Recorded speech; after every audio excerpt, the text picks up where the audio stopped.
Je m'appelle Nathan André, j'ai 24 ans et je suis né au Mans.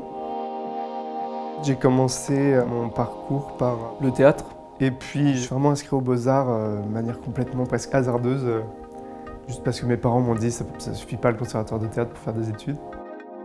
En fait, au fur et à mesure, j'ai fait un double cursus, donc conservatoire de théâtre et Beaux-Arts, que j'ai suivi en même temps. Et puis ça m'a quand même bien passionné, toutes ces histoires de plasticité, les pistes que j'ai ouvertes dans cette école.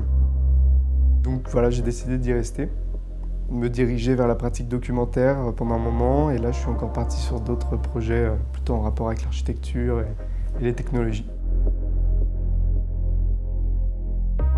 J'ai voulu présenter une sculpture en écho avec un peu des préoccupations que j'ai en ce moment et des travaux que j'ai en ce moment, autour de la technique, autour de l'architecture.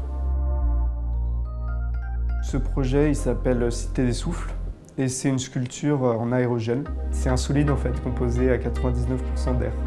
Donc c'est une solide assez étrange, qui est très léger, très lumineux, qui laisse passer la lumière, qui ressemble à une sorte de mousse et qui fait un bruit métallique. Il y a quelque chose de complètement contre-intuitif et de très poétique en fait. J'ai eu tout de suite l'image d'une ville en fait, faite en aérogel. J'ai déjà le rêve de cette ville, je la vois déjà un peu, cette ville légère, cette ville flottante.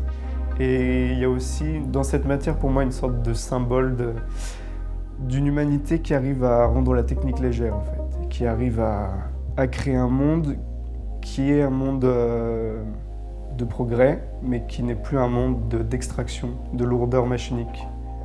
Et donc c'est cette image de ce monde-là que j'ai envie de donner dans cette sculpture.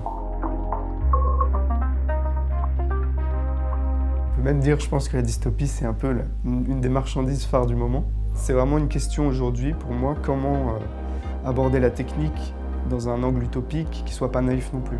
Comment être juste avec la technique et réussir à imaginer des architectures qui font symbole d'un nouveau rapport au monde.